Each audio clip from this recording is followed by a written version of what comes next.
Maris Racal naispatan uli kasama si Mystery Guy, happy na sa bagong jowa.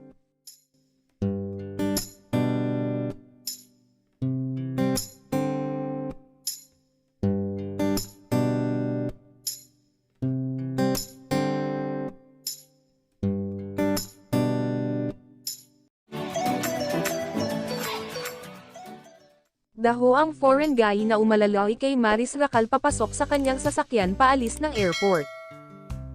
Usap-usapan ngayon sa social media ang mga kumakalat na larawan ng kapamilya star na si Maris Racal matapos siyang mamateang may kasamang isang hindi pa nakikilalang lalaki, sa ilang lugar.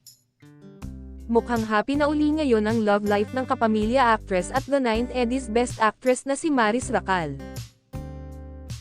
Ito'y matapos muling maispatan ang dalaga na kasama ang kanyang non-showbiz rumored boyfriend sa ikalawang pagkakataon.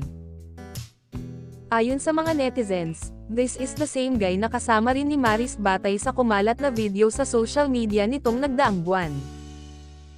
Sa mga litrato at video na kumalat, nakunan si Maris sa airport nang salubungin siya ng isang lalaki last Wednesday.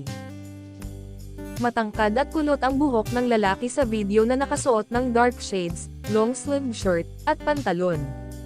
Nanggaling daw that time ang aktres sa Tawi-Tawi kung saan sila nagtetiping para sa Incognito Season 2, kasama sina Daniel Padilla, Kayla Estrada, Ian Veneracion, at Carlo Aquino. Pero in fairness, mukhang very open na si Maris sa kanyang personal life dahil hindi niya itinago kung sino ang kasama niya. Game na game kasi siyang nagpa-picture sa ilang taong nakakita sa kanya sa airport. Sa isang video na napanood namin, matapos pagbigyan ang mga nais magpalitrato kay Maris ay may lalaking lumapit sa kanya at bahagyang humagkan.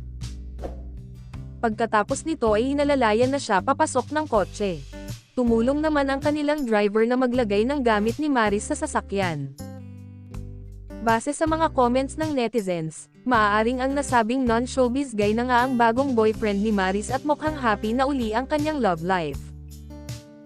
Ang huling lalaking na-link kay Maris ay ang ka-love team niyang si Anthony Jennings, na nakasama niya sa mga kapamilya series na Can't Buy Me Love, 2023 hanggang 2024, at Incognito, 2025. Gayunman, wala pang inilalabas na pahayag si Maris hinggil sa pagkakakilanlan ng lalaki o kung may romantikong namamagitan sa kanila.